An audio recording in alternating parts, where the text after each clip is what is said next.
Eagle Country 106.3 Pet Tips every Monday, Wednesday, and Friday as part of Eagle Eye News at 7. And this is the first week of school. Hope you had a good summer. Good morning, Dr. Saylor. Good morning. Yeah, it's that time of year that everybody's going back to school. I get my Fridays back on my own because both my wife and child are back in school. I'm like, yay. However, it's not always a time of yay for dogs. We see a condition, and we talk about this time of year every year, and it hasn't changed, is that the dogs, having had the entire family home all summer, hanging out, enjoying, all of a sudden the family disappeared. Yeah. And so dogs go through a condition, not all dogs, but some dogs go through a condition called separation anxiety. And this is a very real problem for them. Sure. And some of the things they do, some of them you can tell because they start getting nervous right around the time that you're leaving. They're kind of following you around.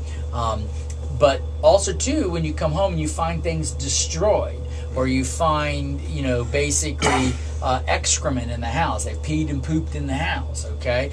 These are behavioral issues that occur when you're gone. And part of it's because they are very anxious and stressed by you leaving. Now, how do you know?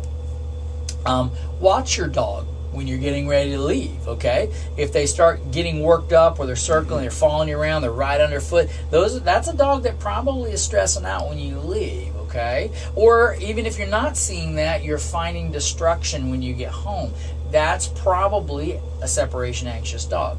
Good news is there are medications that can help with that. Also, little tricks of the trade when you are, getting ready to leave. If you have a dog is somewhat anxious, go ahead and bring your keys out when you don't need to leave. On the weekend, bring your little briefcase or lunch pail out and let it sit. Okay? Bring the little brown bags for the kids' lunch and have them sit up lined up like you're going to go. But don't go anywhere. And then at different times, try and do those behaviors when they're out doing something outside, so they don't have these cues. Those are called cues, and they feed off of the cues, and they ramp up. So the more you confuse them that they can't trust those cues, the more they can't amplify that. Right. Now, in severe cases, these dogs do require some medication, and there's several out there, and that's a discussion probably better to have with your veterinarian about what might be appropriate. And then in the process of that, then they can be trained out of that and gotten out of that anxiety. So if you suspect you have one of those critters that's got separation anxiety, contact your veterinarian and they can talk to you about that. Sounds good. And school bells ringing, children singing. We'll be back right after this.